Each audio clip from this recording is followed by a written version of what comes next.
Hello दोस्तों, नमस्कार। आज हम आप लोगों को फिर से केदारनाथ अपडेट दे रहे हैं। आज जो है केदारनाथ में मौसम बिल्कुल साफ और स्वच्छ बना हुआ है। आज आपको पता है कि श्राद्ध पक्ष का 5वां दिन चल रहा है केदारनाथ में। और आज जो है केदारनाथ का जो मौसम है बिल्कुल साफ और सुथरा बना हुआ है। हेलीकॉप्टर जो सेवा है परसों 15 तारीख से शुरू हो चुकी है और आज 11 तारीख है, तो 15 तारीख से हेलीकॉप्टर की जो सेवा है वो शुरू हो जाएगी, जिससे आप लोगों को केदारनाथ आने में काफ़ी सुविधाएं मिलेंगी। लेकिन हेलीकॉप्टर की जो बुकिंग है वो ज़्यादा हो चुकी है। रेट जो है वो काफ़ी ज़्यादा है। जहाँ 6,000 था वहाँ 8,000 हो चुके हैं। जहाँ 8 था वहाँ 10 और जहाँ 10 था वहाँ 12 हो चुके हैं। तो इस प्रकार से 2-2,500 की जो बढ़ोतरी है वो इस समय हेली कंपनियों ने की है।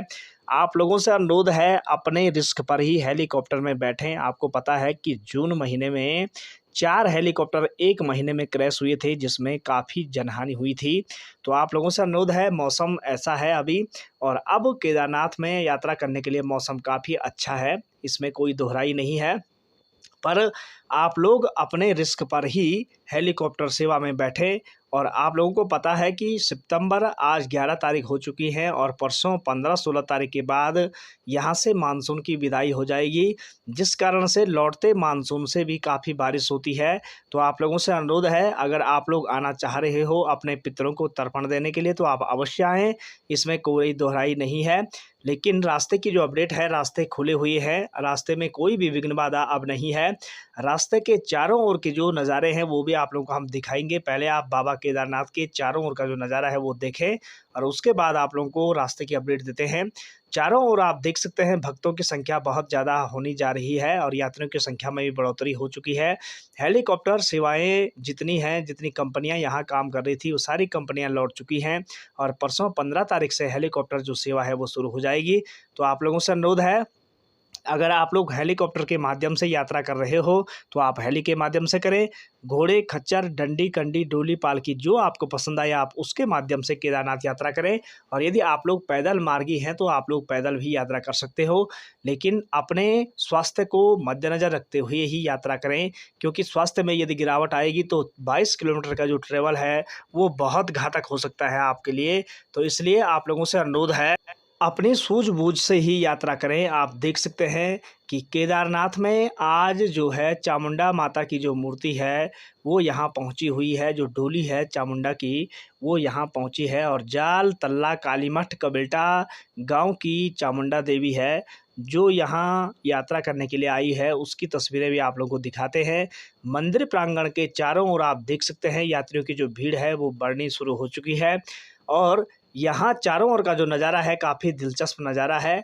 तो आप लोगों से अनुरोध है, आप लोग भी यात्रा पर अवश्य आएँ, अपने पितरों को तर्पण देने के लिए आएँ, क्योंकि आजकल श्राद्ध पक्ष का 5वां दिन चल रहा है और श्राद्ध पक्ष के खत्म होते ही जो नवरात्रि हैं वो नवरात्रियाँ शुरू हो जाएंगी। तो आप लोगों से अनुरोध है, अपने रिस्क पर आप केदारनाथ यात्रा पर आएँ, बद्रीनाथ, गंगोत्री, यमुनोत्री में अपने पितरों को तर्पण देने के लिए अवश्य आएँ, ताकि हम सब लोगों के जो पितर हैं वो स्वर्ग में शांति और सुख से परिपूर्ण रहें, ताकि उनके जीवन में जो कष्ट हैं, अगर भूत बने हुए हैं, प्रेत बने हुए हैं, या फिर उनकी जो जीवन लीला है काफ़ी कठिनाइयों से भरी पड़ी है, तो उनको तर्पण देने के बाद उनकी जो आत्मा है वो काफ़ी शांति से जाती है, जिससे भगवान उनको अपने चरणों में स्थान देता है।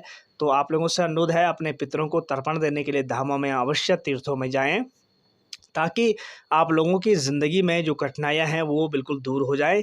तो अब आप लोग देख सकते हैं कि केदारनाथ मंदिर परिसर में 2 बजे के बाद हमेशा की तरह ही बारिश आ जाती है। लेकिन अब सितंबर माह की 11 तारीख हो चुके हैं तो ठंड का जो प्रभाव है वो ज़्यादा है, जून महीने से बहुत ज़्यादा है। आप लोग अपने साथ गर्म कपड़े लेकर के केदारनाथ धाम में आएँ, क्योंकि अब जो ठंड का मौसम है वो शुरू हो चुका है। तो आप लोगों से अनुरोध है, अपने जो ग्लव्स हैं, स्वेटर है, अपने मोजे हैं वो लेकर के आप अवश्य आएँ।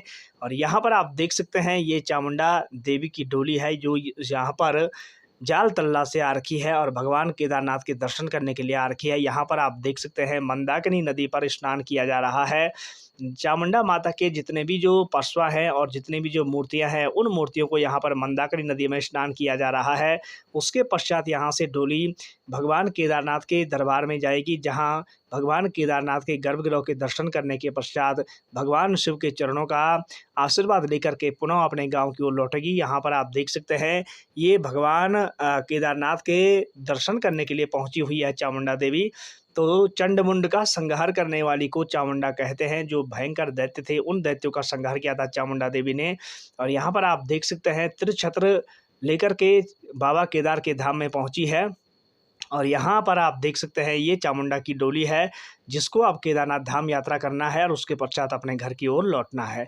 तो आप लोगों से अनुरोध है, अगर आप लोगों को यहाँ की जो अपडेटें हैं वो पसंद आए तो आप लाइक करें, सब्सक्राइब करें, शेयर करें। आर के पहाड़ी ब्लॉग को फेसबुक के माध्यम से ज़रूर से फॉलो करें। यहाँ की जो नई ताज़ी अपडेट है वो आप लोगों को दी जाती है।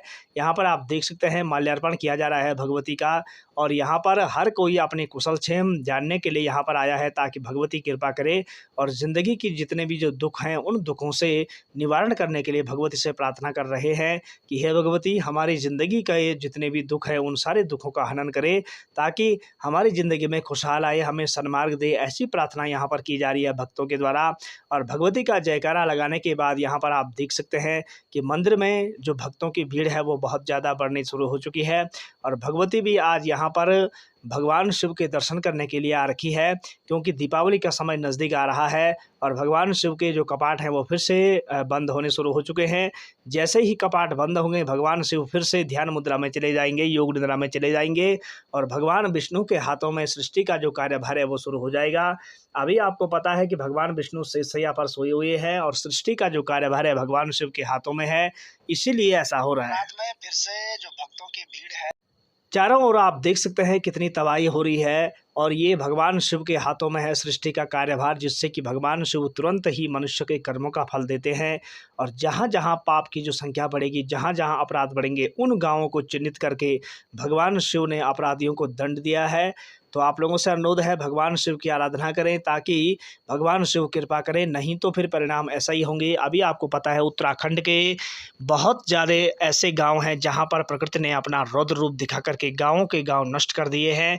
जम्मू कश्मीर से लेकर हिमाचल प्रदेश से लेकर असम से लेकर पंजाब से लेकर के और उत्तराखंड के और हिमाचल प्रदेश के जो उच्च पहाड़ी क्षेत्र है वहाँ पर बहुत ज़्यादा तांडव मचाया है। इस साल जम्मू कश्मीर में भी बहुत भयंकर बाढ़ आई है, जिससे कि वहाँ पर जो मचैल माता मंदिर है उसका भी सर्वनाश किया है प्रकृति ने। क्योंकि जहाँ जहाँ प्रकृति को लगा कि यहाँ यहाँ अपराध हुए हैं, यहाँ यहाँ गंदगी हुई है, उन गंदगी को साफ करने के लिए प्रकृति ने अपना रौद्र रूप दिखाया है। इसलिए आप लोगों से अनुरोध है, अपने दिल में श्रद्धा रखें, यात्रियों के प्रति श्रद्धा रखें और जो भी तीर्थों में आए अपने दिल से भगवान शिव की आराधना करें। जिस भी धाम में आप जाएं, आप कोई भी अनिष्ट कार्य वहाँ ना करें, क्योंकि तीर्थ और धाम जो होते हैं वो मोक्ष प्राप्ति के लिए होते हैं। यहाँ पर आप देख सकते हैं जितने भी यात्री हैं यहाँ पर लाइन पे लगे हुए हैं और धीरे धीरे अब ये संख्या बढ़ती जाएगी। तो आप लोगों से अनुरोध है, आप लोग भी केदारनाथ धाम में अवश्य आएँ और इस प्रकार से आप भी लाइन में लग करके अनुशासन दिखा करके भगवान शिव के द्वार पर आप दर्शन करें और उसके पश्चात अपने गंतव्य की ओर जाएं। क्योंकि अब बारिश नहीं होगी, मौसम साफ होगा, ठंड लगेगी, क्योंकि ठंड का मौसम आ रहा है। सुहावने मौसम में, शरद ऋतु में अगर आप भगवान शिव के दर्शन करते हैं, भगवान शिव के पवित्र प्रांगण में अपने पितरों को तर्पण देंगे, तो आपके पितरों को भी मोक्ष की प्राप्ति होगी, भगवान शिव के चरणों में स्थान मिलेगा। इसलिए आप लोगों से अनुरोध है, ऐसे टाइम पर आप भगवान शिव के दर्शन करने अवश्य आएँ। मैंने पहले भी कहा था कि सितंबर माह में शरद ऋतु का आगमन होता है, जहाँ पर श्राद्ध पक्ष और नवरात्रि शुरू होती है, जिससे कि मनुष्य के जीवन में सुख शांति का वास होता है। तो आप लोगों से अनुरोध है, अगर आज की जो अपडेट है अगर आप लोगों को पसंद आई होगी तो आप लाइक करें, सब्सक्राइब करें, शेयर करें। धन्यवाद। जय बाबा केदार।